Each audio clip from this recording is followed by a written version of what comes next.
It's showtime, baby. Let's go. Woo!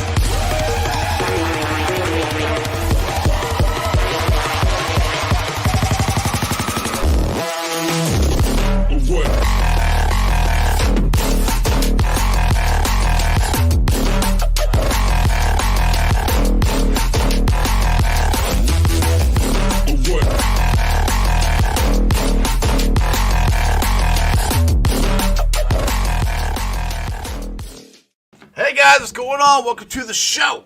This is Sports with Strawberry Ice. I'm your host, Iceman Jeff Trunapole. And as always, I bring you sports from a West Side point of view right here in the great city of Cincinnati, Ohio, home of my new tailgate. If you have not heard about this, we will be at the Moorline Lager House each and every Bengals home game this upcoming season.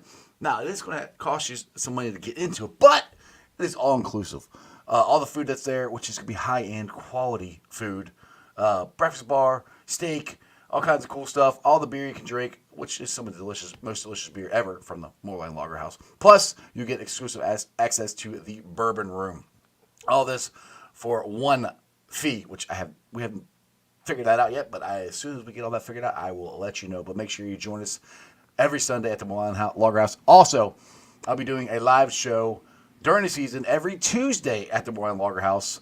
So our normal Monday show, which is Corey and Cap and myself, will be doing it live there at the Moorline House. Now, Corey and Cap won't be at the Moorline House. I will be there. They will be on the internet. But we can have some cool guests in the restaurant. You never know. We'll see what happens. But make sure you join us both days. It's going to be a great time. Also, shout out to Midwest Best Barbecue and Creamery. Go out there, get you some CTB wings, some Uno wings, some G-Funk, some delicious pulled pork sandwiches. Like I said, throw a dart at the menu.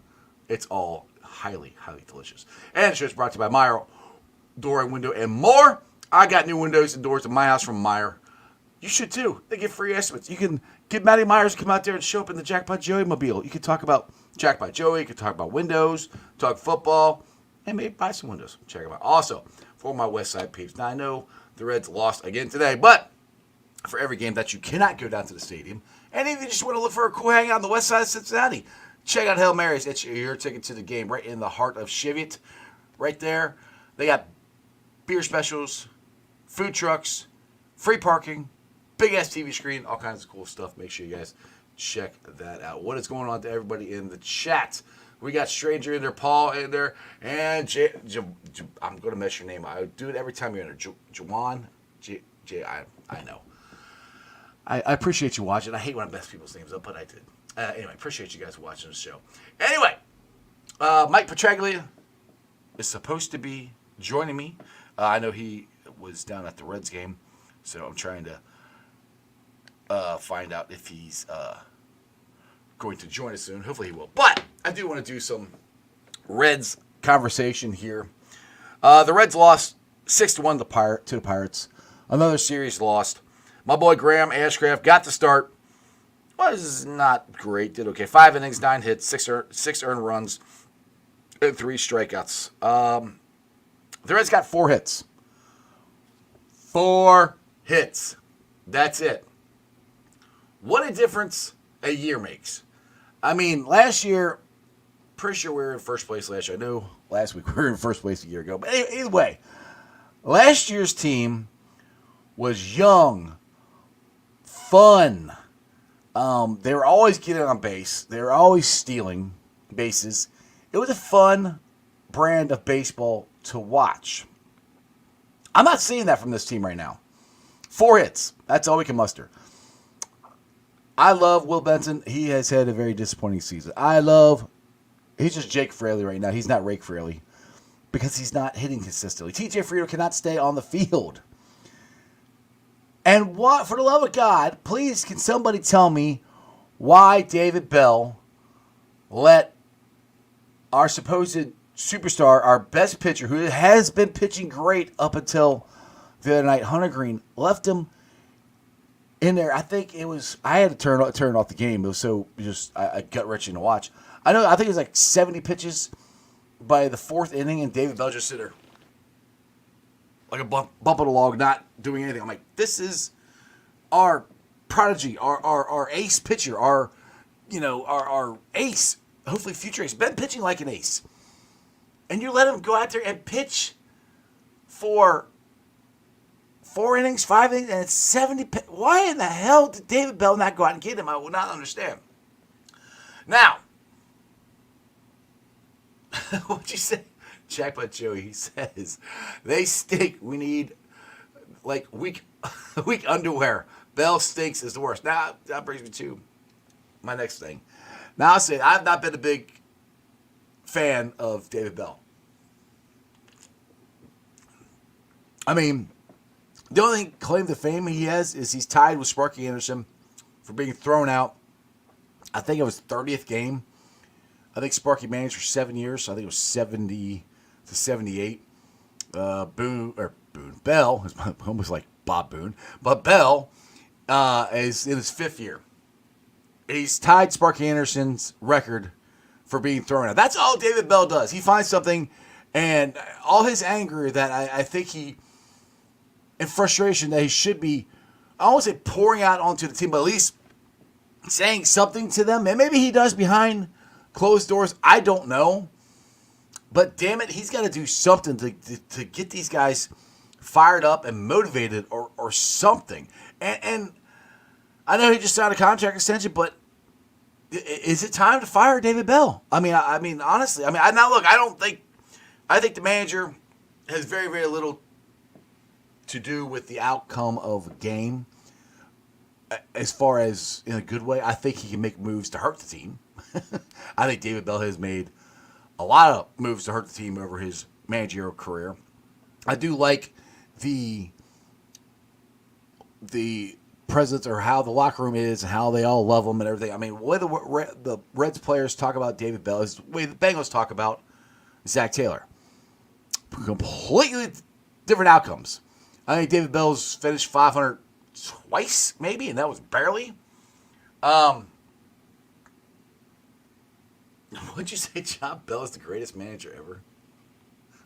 Ever lived, yeah. I think that's sarcasm. But that's not the only problem with this team. Like I said, we got guys who we counted on to at least do what they did last year. I really thought Will Benson was going to step up this year. That was one of my bold predictions. I really believed in Will Benson. And he has been very, very disappointing. Jake Fraley has been very disappointing. Like I said, Frito cannot stay healthy. I know we haven't had Nove Marte all year. But it happens. You're going to have injuries. You're going to have things happen during the season. Not everybody is going to stay healthy through a 162-game season. But the guys that are healthy have got to make an impact. They've got to do something. And I'm to the point, like last week I had Jeff Carr on the show from Locked On Reds. And I asked him, do you think that the Reds are buyers or sellers? And last week he said that they're buyers.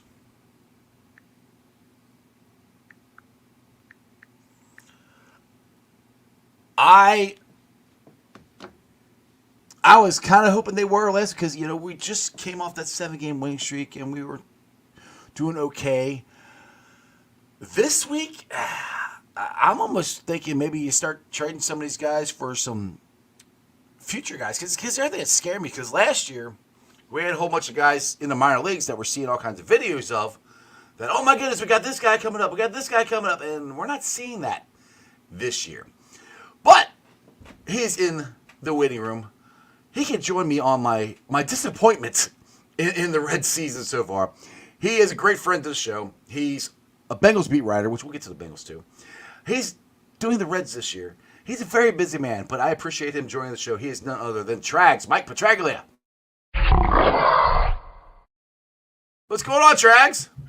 I am doing well, Iceman. I'm sorry it's been so long. I didn't mean to blow you off last week. It's all right. Some things came up. Hey, you're a busy man. I understand. No big deal.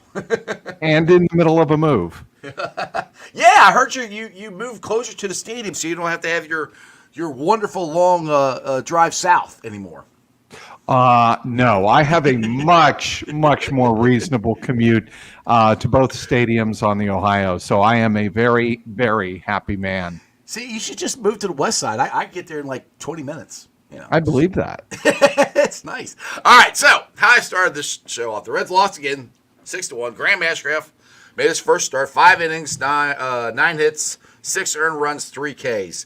What a difference a year makes. Yeah. A year ago, we were so excited about this team. How I got all these young guys, and we're in first place. And you know, this never happened. I kept saying this, I don't know how many times. All these guys come at the same time and be able to play great. Never happens.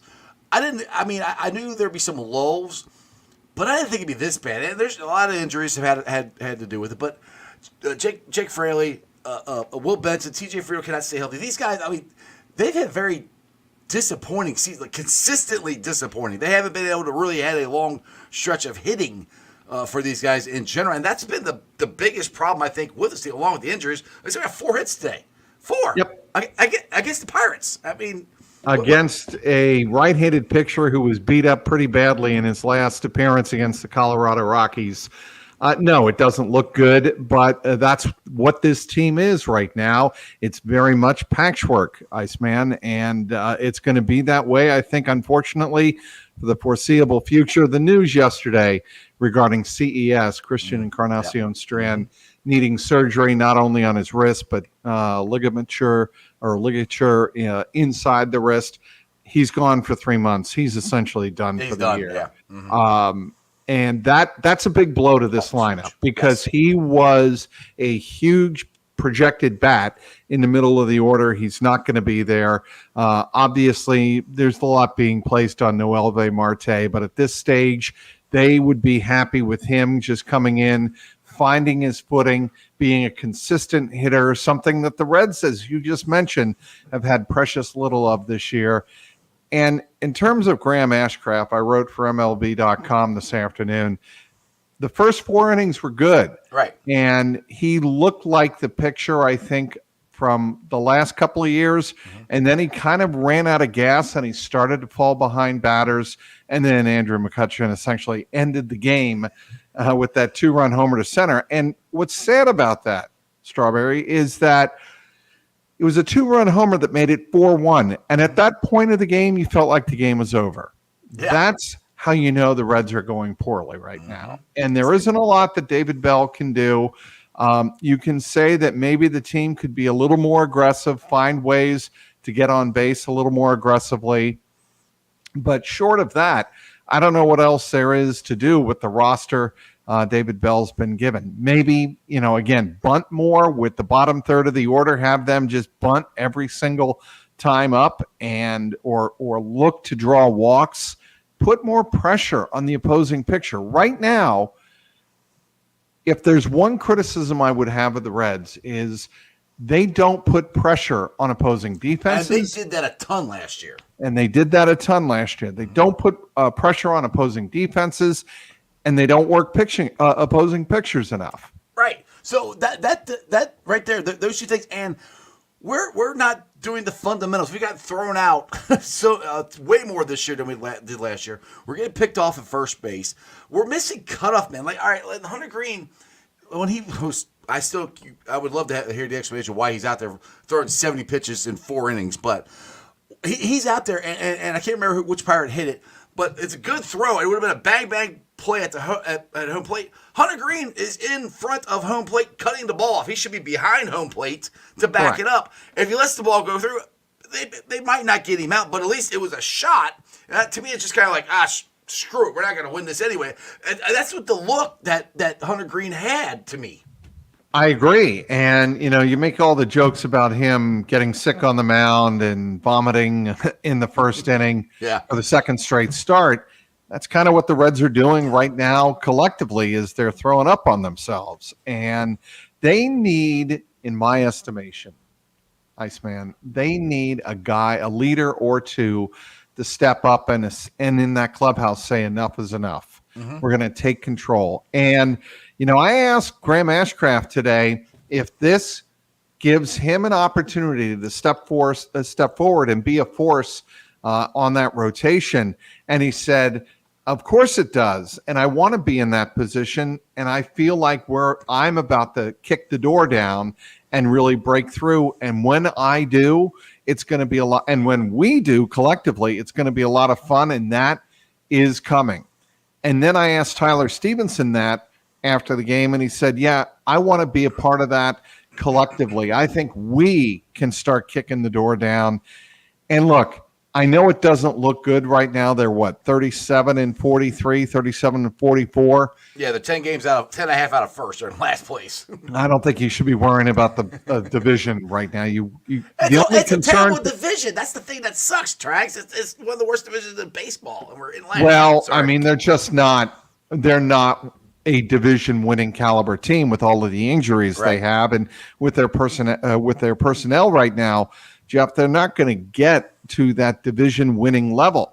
But if this team can first start to put series wins together, then get to 500, then get to 5 games above, 10 games above, take off little increments, they could get there. They're obviously going to have to play better baseball than they are now, and some things that are unforeseen to us at this very moment, Iceman, eventually present themselves, and the Reds take advantage of those opportunities, and they repeat what the Phillies of 22 and the Diamondbacks of 23 were able to accomplish, catch fire in the second half, and then if they get to the playoffs, anything can happen.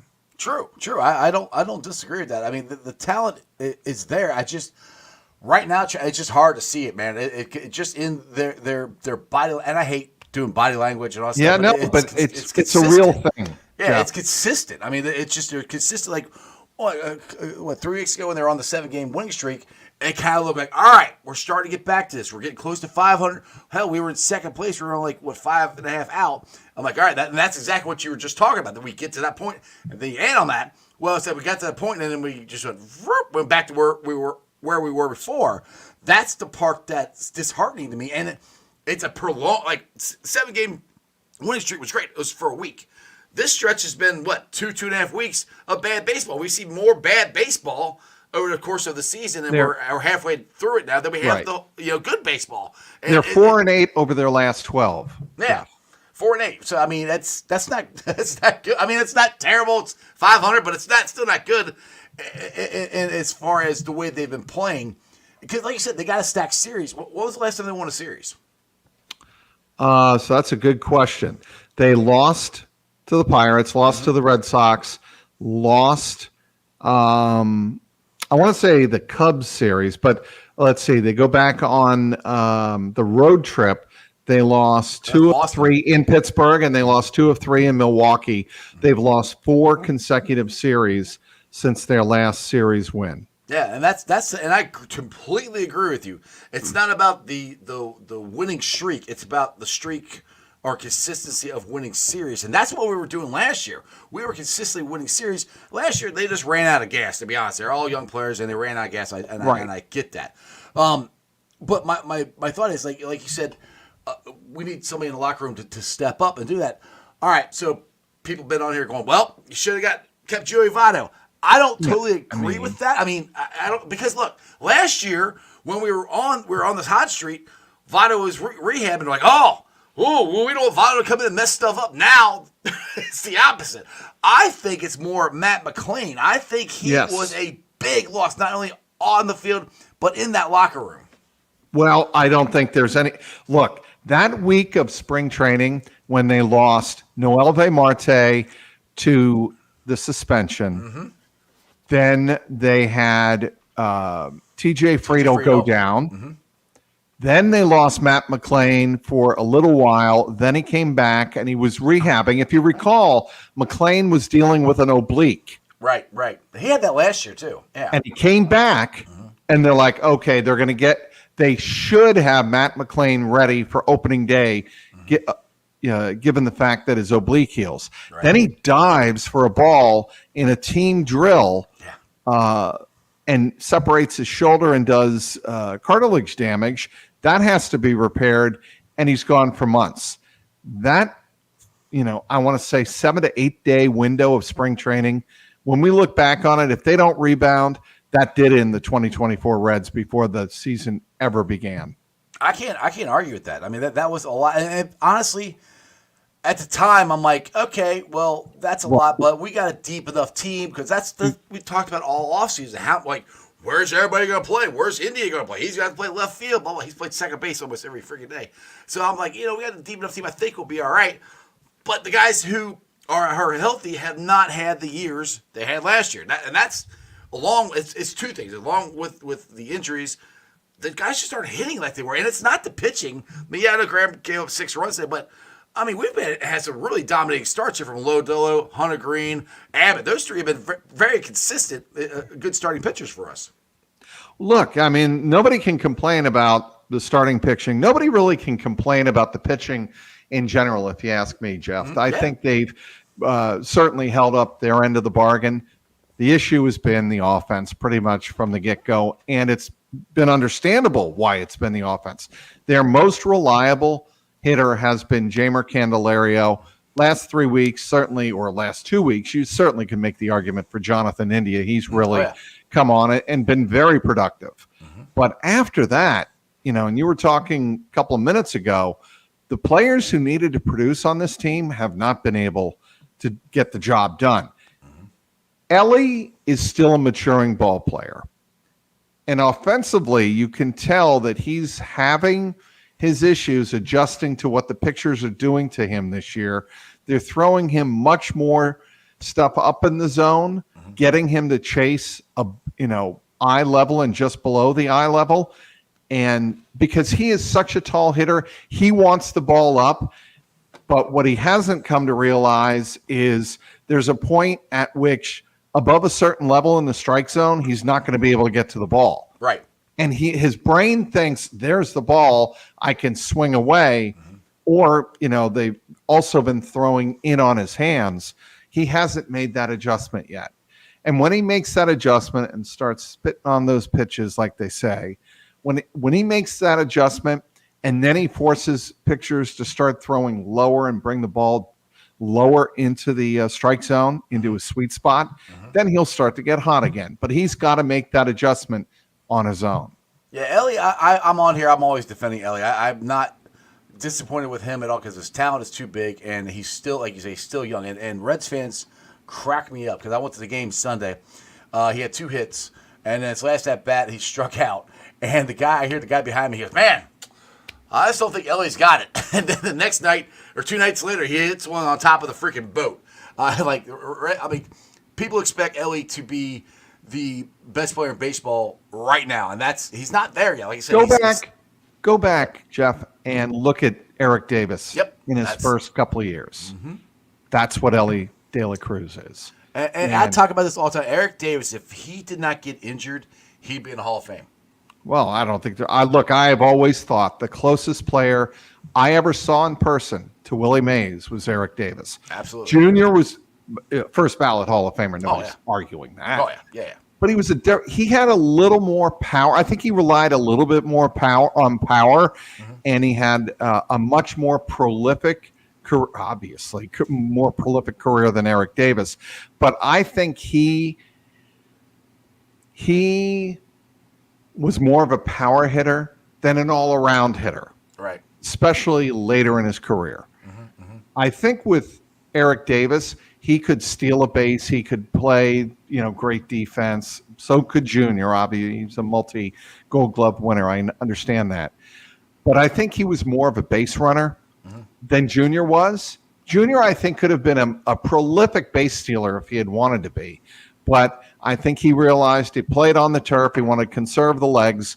Eric Davis did not conserve himself. And Barry Larkin has talked about this before. And Eric himself has talked about this. He did not conserve himself. And I think for that reason, Eric's career did not last as long as Ken Griffey Jr. Yeah, and I mean the thing, if you go back and you want to see one of the greatest seasons ever, go look up Edie's 1987 season. Correct. Ridiculous. I mean, it was one of the best seasons I've ever seen. And like I said, I agree with you. Eric Davis is one of the best players I've ever seen play in person. Junior, I saw play in person, but he was with the Reds by the time he got here, and he was older, and he wasn't the same player he was in Seattle.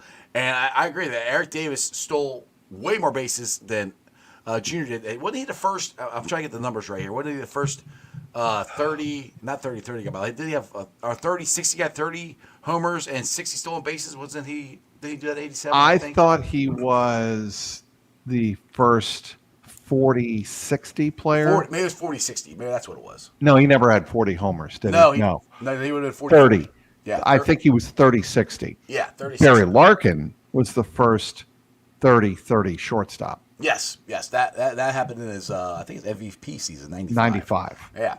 So, all right. So getting back to this year's Reds, we're getting close to the All-Star break. We're getting close to the trade deadline. Do you think this team needs a spark? Is it like a spark by like firing the manager, firing the head coach, trading and go getting somebody? Like, is that spark in the minor leagues? Which here's what I do. If I'm Nick Kroll, I look back at 2009 and what the Reds did in that season. Mm-hmm. They acquired Scott Rowland. Yeah. Reds were pretty much in the same position they are this year. They're really on the outside looking in.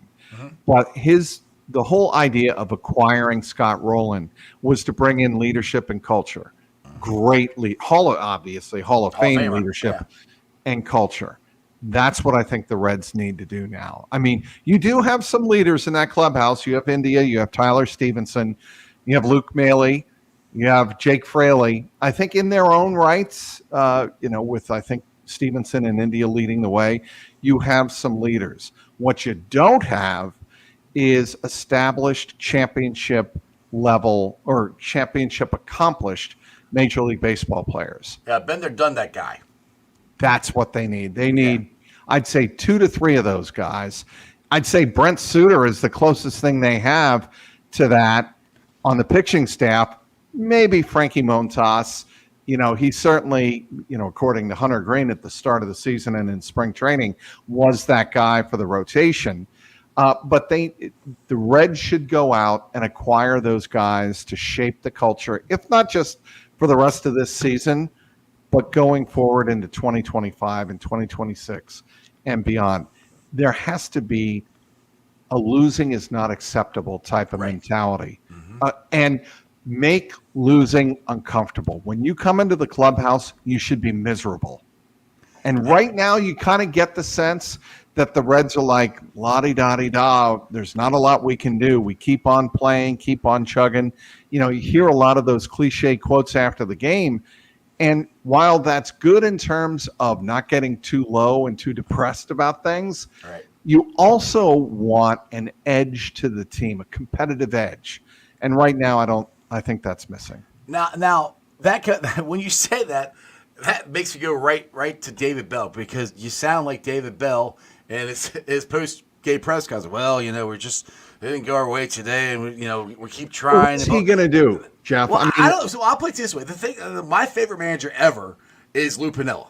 Lou Piniella would have went in there and tore somebody's ass. And I'm not the guy who sits there and thinks you got to be a psychopath, to be a manager and go in there and scream and yell at everybody. But at least an emphasis on, guys, this is not good. This is not what we want. And David Bell coming in and saying this, which, maybe he's saying something different behind the closed doors. I don't know. My sense to that, and my sense with that, Jeff, is that he is going to leave that up to Nick Kroll to change the culture of the clubhouse. David Bell's job is, I think, analytics, measuring the tempo of the clubhouse, putting out the right lineup, managing the rotation and the bullpen. Those are the biggest priorities of the MLB manager in 2024. Like it or not, that's different. The job. Right. So with that being said, I didn't see this question asked because I had to turn the game off watching Hunter Green pitch like he was in Why'd they leave him out there for 70 pitches and 4 innings, which I might be exaggerating, but somewhere around there. They've got to get innings filled. The I mean, they got a 4-game series with the Cardinals coming up. But it's still your ace guy, because all the metrics, everything, you throw that many pitches and that many innings is bad for your arm if you go through the numbers. They say logistics of it. Oh, are you saying he didn't go enough innings? No. He pitched too many. He just threw too many pitches in that short amount of innings. I mean, that's on the picture. That's pitch efficiency. I mean, David Bell can't. Well, I get that. That's why I'm just surprised they left him out there to do that because. That's my point. That's my point. Yeah. He may be able to only give you X number of pitches a game, but you've got to get X number of innings from your starters, good or bad. Right. And that's where I think some fans, when they go to a game or they watch a game, they're expecting the manager to manage every game like Game 7 of the World Series. That's not the way managers it's really more protecting think about Hunter Green is what I was thinking because they just with all the new metrics, numbers and stuff with pitching, they say that's the more pitches in a short amount of time is taxing on your arm. That was my concern because I thought the game was over. I mean that very well may be the case, but you can't. They found this out 2 years ago because even in that 100-loss season, the Reds had a bit of a mild rebound in the middle of the year where it looked like they might be able to make a run towards 500. People forget, before they fell off the cliff in September, they had the 3-22 start, then they rebounded, and their bullpen got taxed and just completely ran out of gas. Same thing last year.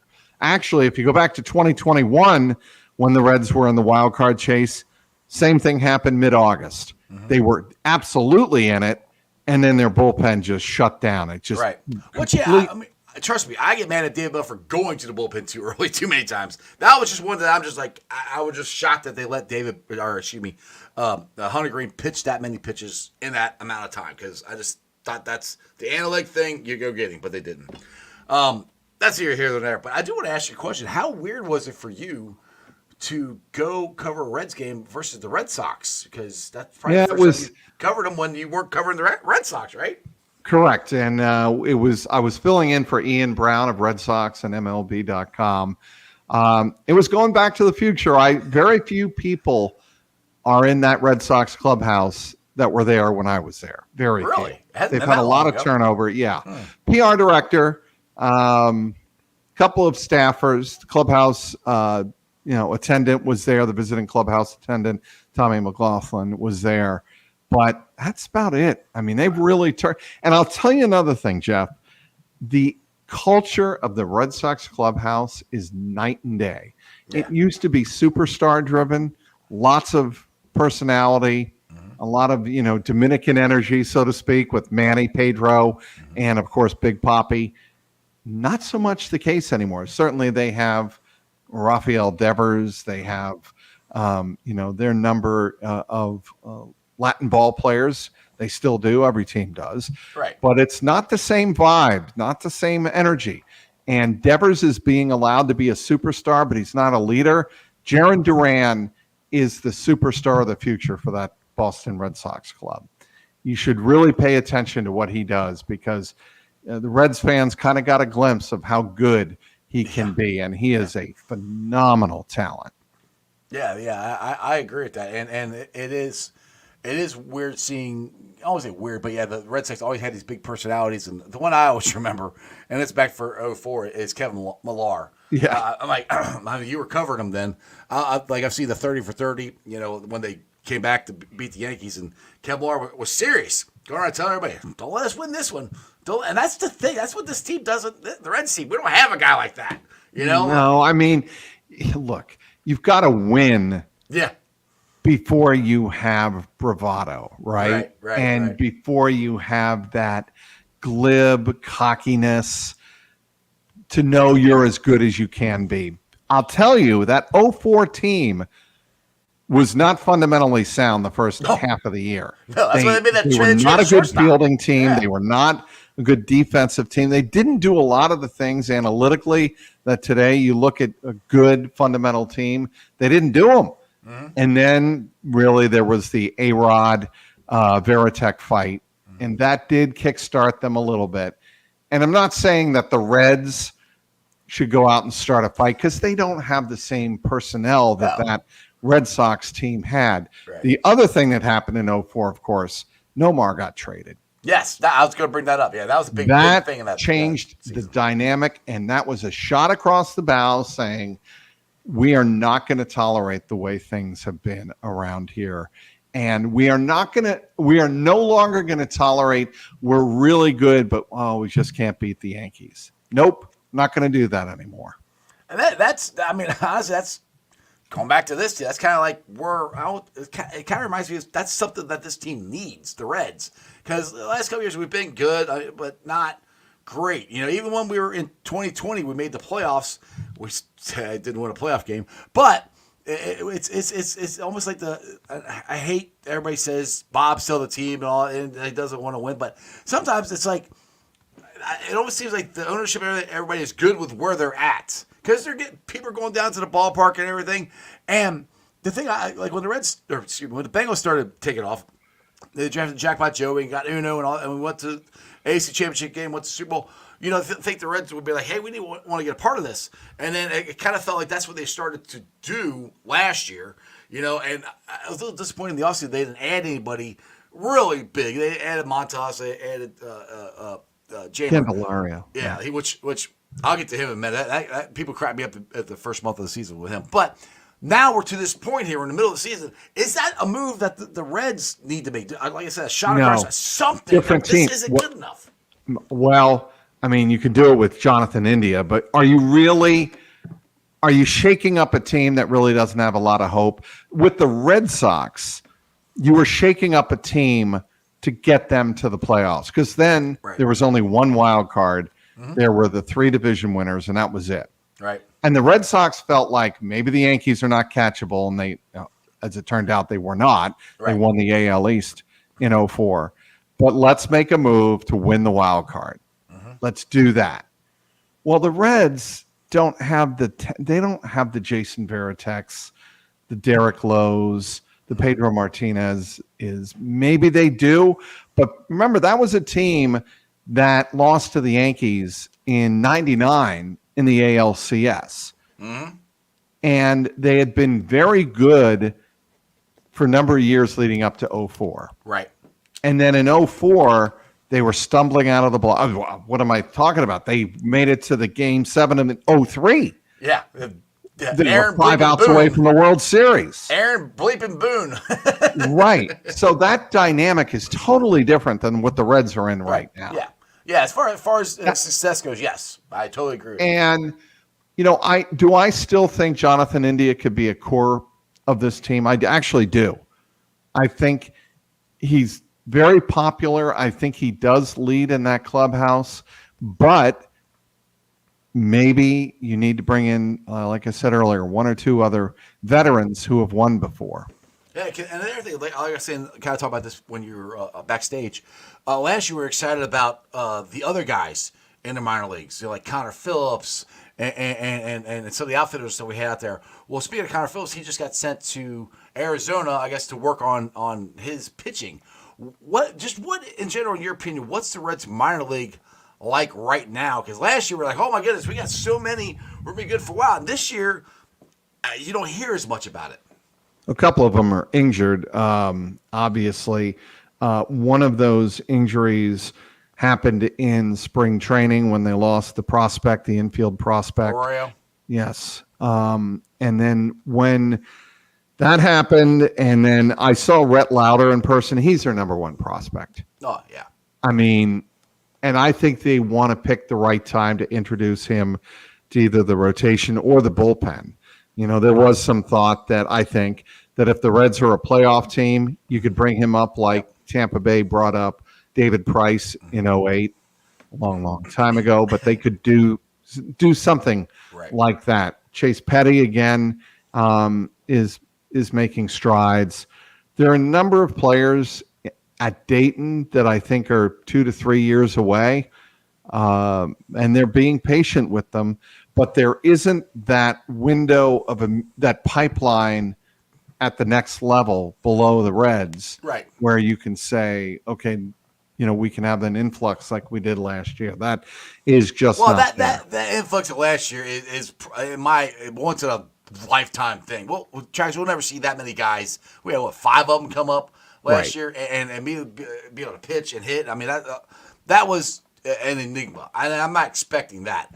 Just who's the next guy? But he said I think it would be Arroyo, but again he's hurt now. Connor Phillips there.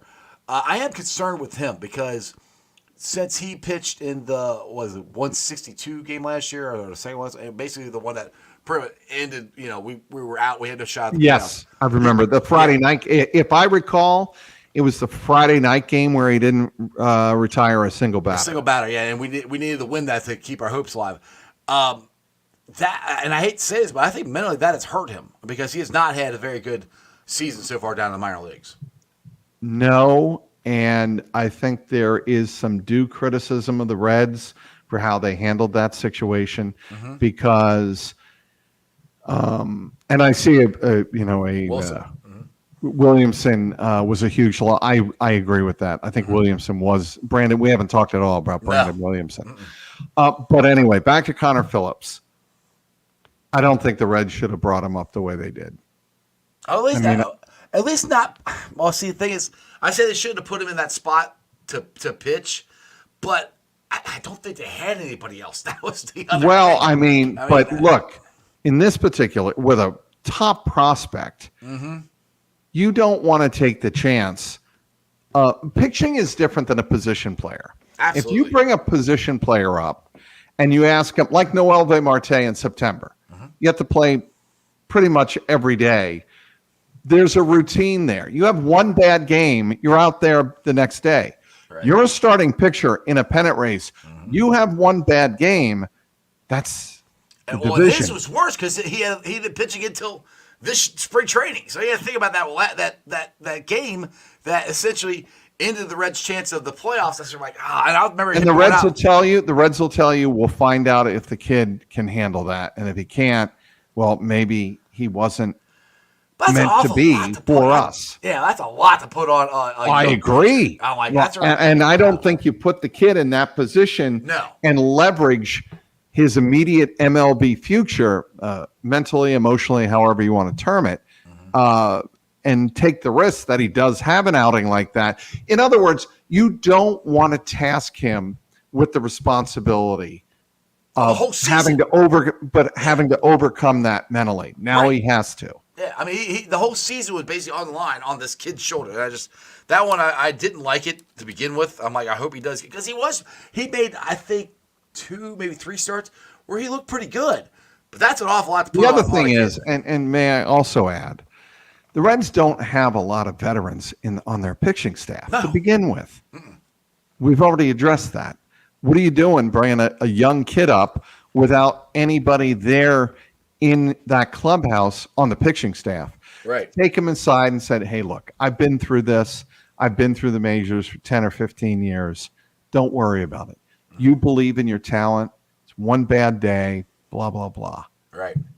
The Reds don't or didn't at the time they called up Connor Phillips. Well, everybody was hurt. But, or burn out. Right. And they just didn't have that. Yeah. And I'm surprised. I'm pleasantly surprised that did not hurt himself was Abbott, because he was done last year. Not just physically done. He never pitched that many in his life. So I'm happy that he bounced back and he's been fine this year. Now I got a couple questions here about Ellie here. Pork Chop wants to know, what does Trags think about our chances of keeping Ellie when his contract is due? It depends on how. I'll answer that very simply. Okay. If Ellie puts up the numbers the Reds want him to put up, the chances are not very good. Yeah. If he's disappointing and shows that he can't reach that next level, which I don't think is going to be the case. I think he's going to figure it out. I think he's an extraordinarily gifted player. And there's a difference between a gifted player and a player who figures it out and advances up the MLB, like Mike Trout, for instance. The Reds are going to will have a difficult decision to make. And this is where I'm kind of like, do Because they you're try to talking sign about him now? hundreds of millions of dollars. Right. So my point is, do they try to sign him now before he gets to that? So they can extend him a little while longer. But the funny thing for me is, Reds fans are so worried about this. And I'm like, it's fine. He got 6-7 years of major league service, I think, and he's only had one full major league season. I mean, what he played last year and this Just year. let his career play out. Yeah. At this point, it's too much of a hypothetical answer to give, or hypothetical question to give an informed answer to, I guess is my cop-out answer. All right, we got another hypothetical, and this is one that I brought up a lot. Does LA play winter ball in center field? Yes. Okay. Because I think we're assuming Arroyo comes back healthy. Yep.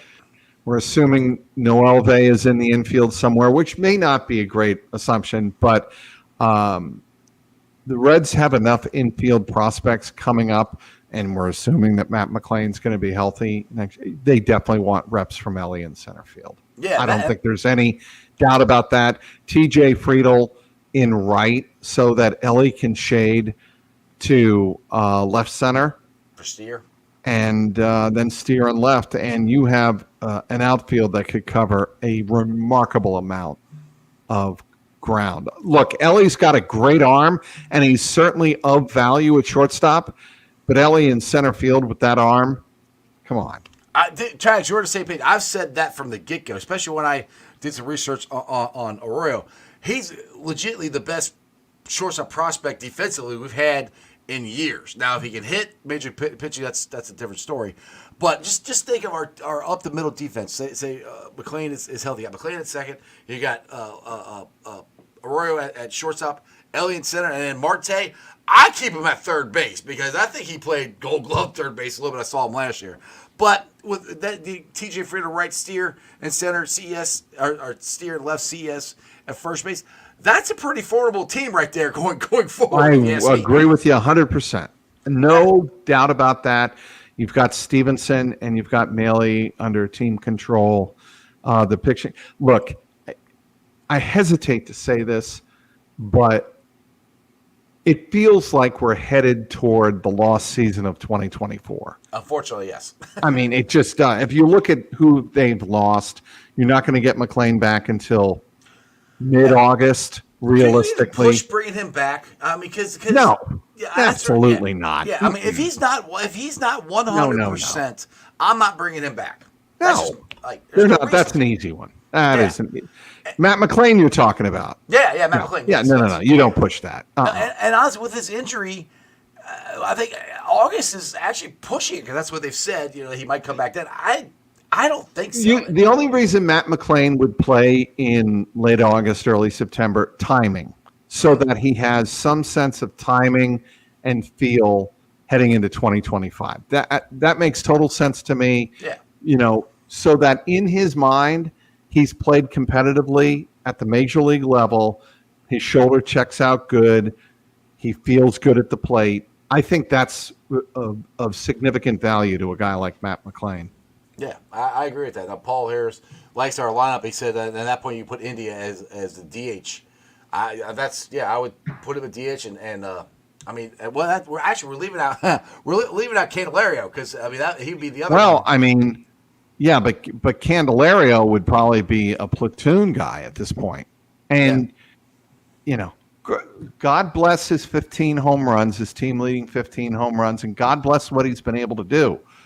But Jeimer Candelario, even though he was signed for 3 years, $45 million, as a DH spot infielder, if you have to move him to the bench, that means your roster is in great shape. Right. That's the kind of depth you want. Yeah, or he's a trade piece, Trags. Or he's a trade piece, absolutely. Yeah. But, cross that bridge when you get to it. Yeah. Now, the funny thing with Jeimer is he's hitting awesome now. And the beginning, in April, he was awful. And everybody's like, oh, my goodness, why did we sign him? And if you go back to his back of his baseball card, he never starts off good. April is his worst month of his career all the time. He gets off to slow starts. And now, he's been on a tear. And everybody's like, it's a great signing. It just Reds fans crack me It's up. the way fans are. Period. We're gonna talk football here because Yes, I gotta sir. run. Yeah, we can talk some football here real quick. Well, actually, I want to know if this training camp, are you going to be wearing the backless jacket at training camp? I am not. No, somebody was pointing that out. Jeremy Rao, I believe, of Fox 19, was saying that Joe Burrow will be coming in with the backless jacket to Monday Night Football, and I'm like, that's not a bad call, Jeremy. He might. I can totally see that. I don't get it. I mean, I don't know why you do that, but I can't. Wait to see will not. You will not see. You'll see me in banana shirts. Yes, that's what I want to see. Yes, the banana shirts, the Hawaiian shirts. That's the Trags I want to see. I can't wait to see that. So going into training camp here, where we're on a little over a month and a half away. What's the big storyline for you that you're looking at the beginning of training camp? Besides Joe, I'll put it that way. Okay. We all know Joe. I was going to say, besides a certain wrist that's been surgically repaired. Yeah, besides that one, what's the one you're looking at? T. Higgins, Jamar Chase, and Jermaine Burton on the field together. Oh, that's awesome. How does Mike Gesicki look? How does Dax Hill look as a corner in his battle with DJ Turner? I still believe, Iceman, that DJ Turner and Cam Taylor-Britt are your two best outside corners. I think Dax is a terrific Kyle Hamilton type player, the way the Ravens use Kyle Hamilton. I think the Bengals could and should use Dax Hill in the same mode. I think that would be a fascinating look. I want to see how the Bengals rotate Sheldon Rankins, Chris Jenkins, and McKinley Jackson. What does the middle of their defensive line look like? To me, that's the scariest one. Trying to replace it. You know I love DJ Reader. I know he's hurt, but that doesn't mean one player. No, it's not. It's not going to be one player. It's going to be that rotation. How they're going to work out. The other story you should watch very closely. Two players. One's a second-year player, and the other, Miles Murphy, is jacked. He's bigger. I think he could be poised for a breakout season. If the interior of the defensive line is stable, and he can roam from the 3 to the 5 to the 7 in terms of the edge, that's lose salivating over that. I am just hearing you talk about it. Secondly, Josh Newton, the rookie out of TCU. Yeah. I think he is not going to say he's going to see more than 5-10 snaps a game. He has speed. He has ball skills. He has attitude. If his head's on straight, I would be very excited about watching him play. Watch him very closely in the preseason. If he stays healthy and he's on the field a lot, I think he's going to make a lot of plays that will open some eyes in a positive light. I'm excited for all that. The other one that I want to keep my eye on for is a contract year, who we thought was going to have a good year last year, is Joso Osai. So that is also a player that during OTAs, it was mentioned to me, Osai is, and I know Jay Morrison wrote about this extensively. He is somebody with a lot on the line, but he also feels like for the first time he's coming into camp, he truly is going to be fully healthy. If we can get him and Murphy to step up, oh my God, we're going to have a pass rush. I mean, the Bengals are going to have options on defense that they did not have last year. Then this year's Bengals defense is going to be a very different animal, no pun intended, than it was last year. Does that mean it's going to be better? They have to do it on the field first. We haven't seen it. Right. But in terms of the personnel, yes, they lost DJ Reader.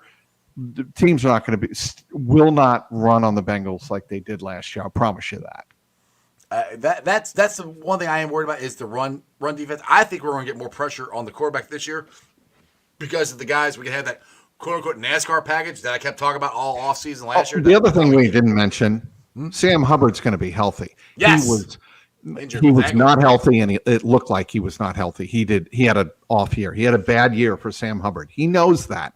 He also took one for the team, knowing that he would look like he's having an off year for him, just to be on the field and help the team that was struggling desperately to stop the run. They were getting just pounded. Yes. And he didn't want people saying, well, Sam Hubbard wasn't on the field, so that's what happens. Right. Because a guy like Sam Hubbard feels like, Jeff, if I'm not on the field and they're doing poorly, that's my fault. Right. Whether it's justified or not, that's his fault. And this year, he's going to be healthy. I just think you're going to see a very different Bengals defense. I cannot wait, Trags. This is going to be our Super Bowl run. I know I say that every year, but one of these years I'm going to be right. Now, one question here real quick before I let you go. Holmes wants to know here. I hear some rumors thrown out around that B.J. Hill could resign. Sure. Any truth to that? Yeah, there's definite potential to that truth if it means that the Bengals can save more under the cap. They don't like signing players to third They get close to that 30. They get close to that 30.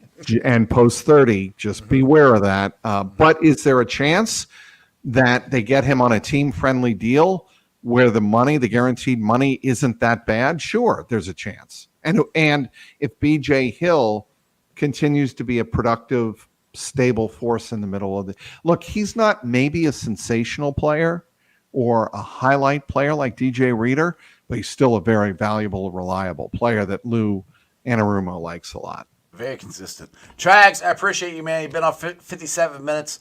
I know you've been in the middle of moving and following the Reds and keeping up with the Bengals. Plug some stuff before I let you go play. You got not one, but you got two podcasts now. I do. So the first keep up with you. podcast, which featured Kirk Herbstreit last night, it was terrific. Really, I love talking to Kirk for 45 minutes, various number of subjects like we did here, and some great Lee Corso talk. That was fun. I love That's on my Jungle Roar podcast. You can follow that at youtube.com/@JungleRoarPod. That's easy to remember. That one's easy. Okay. Code Reds podcast is on my CLNS Cincy website, clnscincy.com. And on YouTube, you can find all of my CLNS content at youtube.com/@Cincinnati Sports Studio, all one word. I know that's a lot to digest. Everybody needs to write that down. It's just too much. I know. We're working on condensing it and streamlining it. We are working on that. But anyway, those are the two YouTube sites. Of course, follow me on X, Trags, Trags, and clnscincy.com. There you go. Trags, I always appreciate it. I'm so happy you came back in town because you were, when I first started doing this, you jumped on the first time I asked you. So I like I said, it was when you came on, it was between you and James Rapine were the only beat guys that came on. So I always appreciate you giving me the time coming on the show, and I appreciate all your insight and the conversation and your friendship, man. It's been awesome. My pleasure. Back at you, Jeff. Have a good one. You too, brother. Take it easy. All right, guys. Hope you enjoy that. Go check out Trags and all his writing, his podcast, his reports, everything he does. It's on everything he just said. You know, if you didn't get it down, rewind the show, and then you go back and listen to it again. So make sure you subscribe to all of that he's got going on. He's a great dude. Like I said, I cannot wait to see him in the banana shirt and his Hawaiian shirts that he wears down there at training camp. It's a lot of fun. Thanks for watching, guys. I've been live streaming on ZTV Online, YouTube, Facebook, X, Twitch. You can follow me on all of those, along with Instagram, Threads, and TikTok. And if you guys do not know, a new sponsor of the show is the Moorline Lager House, because I will be having or hosting their pregame tailgate party at the Moorline Lager House each and every Sunday. The Bengals home games, that is. Not each and every Sunday. Each and every Bengals home game. We'll be having our own pregame there. There will be a fee involved. Portion of the proceeds will go to a charity of that choosing of that day. You get food, beer, all your beer you can drink, food you can eat, access to the bourbon room. It's high quality food. If you've ever been to Moorline Lager House, their food is delicious, and it's high end quality food. So Make sure you check us out there. Also, I'll be doing my show there during the season live every Tuesday. Corey Dillon and Cap will be joining me, not live in studio. They'll be on the internet, but they will be in there with me. Hopefully, I'll be getting some other current Bengal players or somebody else to join me in studio or in the restaurant, I should say, at the Moorland Lager House. But make sure you go check out the Moorland Lager House. Also, go check out Midwest Best Barbecue for all your barbecue needs. They got delicious ribs. It's every third Saturday. When they tweet that out and put it on Facebook, run out there to go get some of Tim's ribs. They are delicious. Get you in between, before that, get you some CTB wings, some Uno wings, some G-Funk. They are all delicious. Also, if you guys need any window and doors, check out Meyer Window and Doors at www.meyercincinnati.com for all your window and door needs. Matty Myers will show up. He'll be all Jackpot Joey'd out. He'll be in the Jackpot Joey mobile. And you guys can talk football. You can talk windows. They're energy efficient, good-looking windows. I got them in my house. You should get them in yours. Also, check out Hail Mary's, your ticket to the game. The little jewel right in the heart of Cheviot for all my West Side peeps. Go there. Free parking across the street. Beer specials, food trucks, all kinds of good stuff. Big-ass TV screen. Great atmosphere. Go check out Hail Mary's, your ticket to the game. Guys, it's been fun. Tomorrow, hopefully, my buddy Pork Chop might be joining me tomorrow. It depends on if he's going to work or not, but we'll see. Maybe we'll have the Chopster on, and we can chop it up. And if you have not done it, and you're a Bengals season ticket holder, please do me a favor. It's right there. See at the bottom of the ticker? Vote Corey Dillon. Clap killing Corey Dillon for the Ring of Honor. He's definitely come in for 3 times this year. I want him to come in for the 4th one for the Ring of Honor. I cannot wait to find out and party when he's getting. I'm speaking into existence. He's getting in. Corey Dillon is getting in the Ring of Honor this year. All right, now you guys have a wonderful day. I'll see you tomorrow. Throw it up. That's just sports, baby. See ya!